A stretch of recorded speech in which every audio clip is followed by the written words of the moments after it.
Here are the answers to the warm-ups on May 13th. So the first one, just solving for x.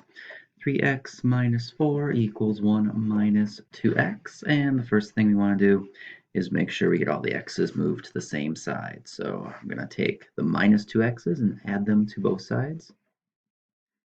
That's going to leave me with 5x minus 4 equals 1. And now to get the x's by themselves, I would add 4, which gives me 5x equals 5, and then divide both sides by 5. So it looks like I get a giant 1, and therefore x equals 1. The second equation is 3x plus 3 equals x minus 1. And in this case, again, step 1, make sure you get x's all to one side. So you subtract an x from both sides.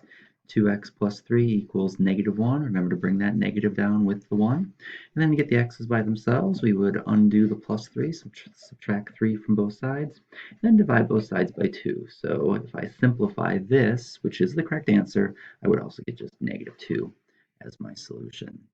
All right, number 2, evaluate. So here's where you want to replace all the x's with parentheses because the x's are going to turn into a number, and that particular number, as you can see, is negative 3.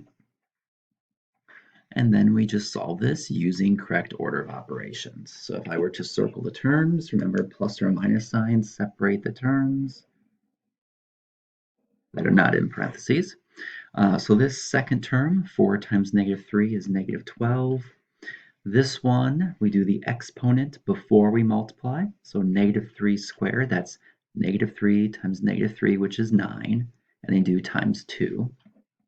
Then you throw in your plus or minus signs. So we have a minus here, so it becomes a negative 18. And we have a minus here, which of course means we have negative 18 plus 12, which would be negative 6 as our answer. There are more negatives than positives, and the signs are different, so you subtract those numbers.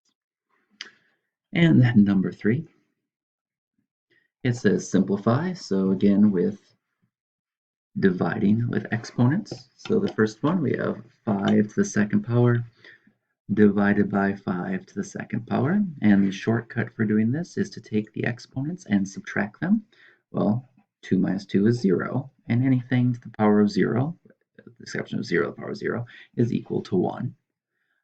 The other way to look at it is taking 5 squared divided by 5 squared, and you can see how you get a couple giant 1s. That's why the answer is 1.